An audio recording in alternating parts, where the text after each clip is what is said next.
Happy Burns night to you. Good health. Beyond any shadow of a doubt, Robbie Burns has left us some of the most beautiful poems, but it's equally indisputable that he left behind some of the most tragically broken hearts. He was, how can I put this? He was less exemplary in his behaviour with women than he was an exemplary poet.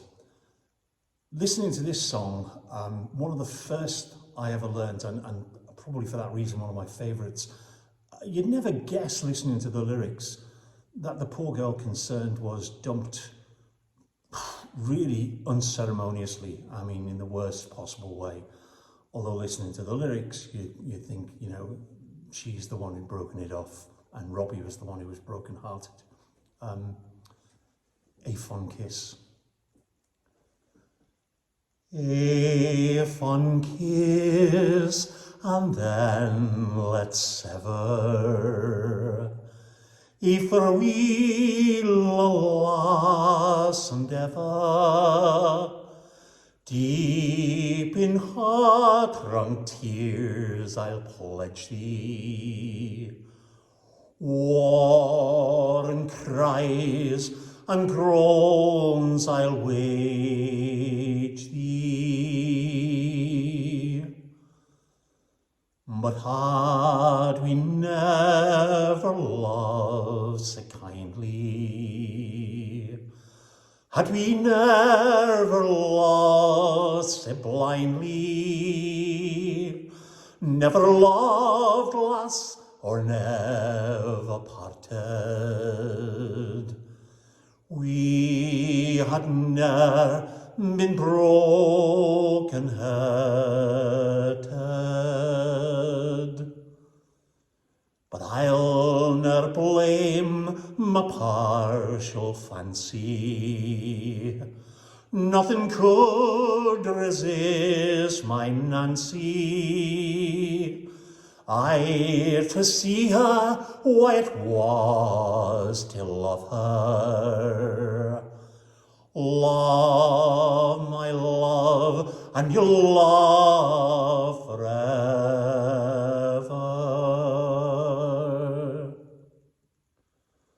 Now who would say that fortune grieves him, while the star of hope she leaves him?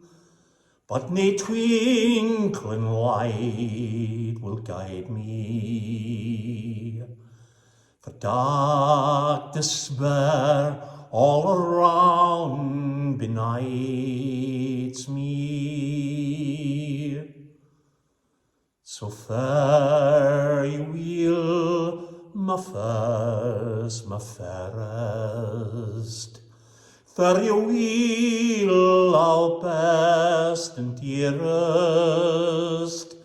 Thine be ilka joy and treasure, peace, contentment, love and pleasure.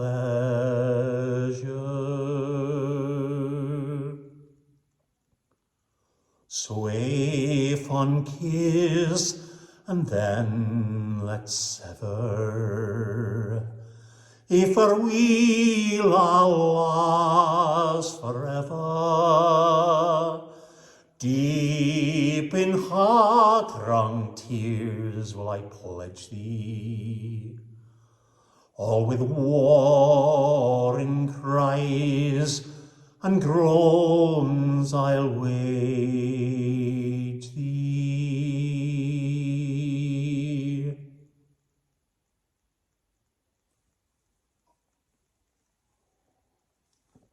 This next song is one you don't hear very often, and I'd put money on the fact that it was one that had never been heard before by most of the audience that I first ever sang this song for when I was 15. It was the very first unaccompanied traditional song that I ever performed. All I can say is that when you're 15, you just you're so full of yourself and so full of confidence, it doesn't even cross your mind to you tailor your song or your performance to your audience. I sang this in a fairly rough dockside pub in Bootle, which is itself was or is a very rough part of Liverpool. All I can say now is I don't think I'll have the balls to stand up and do that these days. But you know, when you're 15, you can get away with anything, and I did get away with it. It seemed to be fairly well received. It was, in fairness, it was a music night, but it wasn't the sort of music they were used to. But I thought, yeah, had to educate them to the power of good traditional music when what they actually wanted me to sing was a Dean Martin song. But there you go, he pays you money and he takes your choice. And as they weren't paying any money for that particular gig, I get to choose. It could have been worse. I mean, I can distinctly remember singing at a pub in the Scotland Road area of Liverpool, and that really was a rough house place, where in the middle of the song, I sort of leaned very quickly to one side as I saw a Guinness bottle arcing its way from the back of the room to shatter against the tiles behind my head. I mean, they must have really hated the song because the bottle was, as far as I could judge, pretty full. So, you know, you go through these lessons in life and you just decide you're either going to quit or you carry on. I've carried on. I hope you enjoy it. Looking around me as I'm about to sing this song, it's called Car the Yows, which means call in the sheep. So it's a song about shepherds and shepherdesses, which Robbie obviously heard, liked and changed around a bit, as he often did with his songs, particularly their traditional songs that he doctored. Nonetheless, beautiful for that. And I also apologise to the purists, because you'll probably spot, if you're a Burns specialist, you'll probably spot that I do change some of the words. It's not with deliberate intent, it's sometimes in the emotion of a performance. Something fits better for you, so you sing it. No disrespect meant, so please don't write to me and don't come round and beat me up on my doorstep for messing around with the bard's inimitable words. So I'll sing Car the Yows, and I'm looking round in the empty church where I perform these songs. I'm fairly confident there's no one out there with a bottle of Guinness waiting for me to put a foot wrong. So, Car the Yows.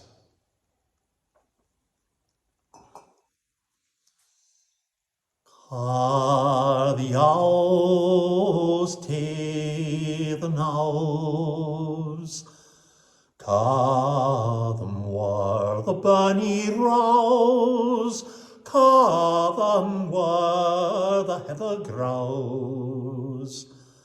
My bonny dearie, will you gang down the water side for to see the waves sae sweetly glide all beneath the hazel spreading wide? And you'll be my dearie. Car the Yows tae the knowes, car them where the heather grows, car them where the bonny rows. My bonny dearie.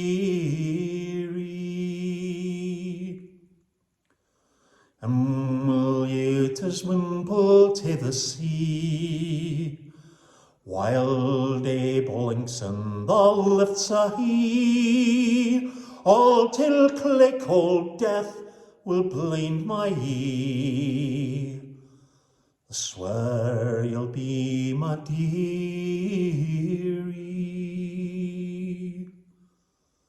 Car the Yows tae the knowes, car them where the heather grows, car them where the bonny rows.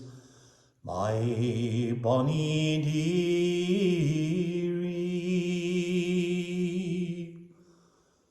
And I will be your shepherd lad, I'll wrap you gently in my plaid, and o'er the hills we will gad, and you'll be my dearie.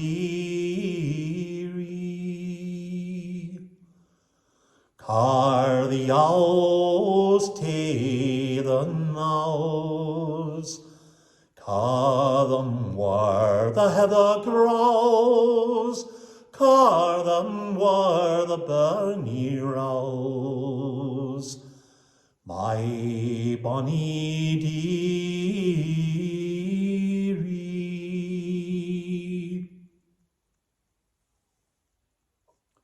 So Shiva.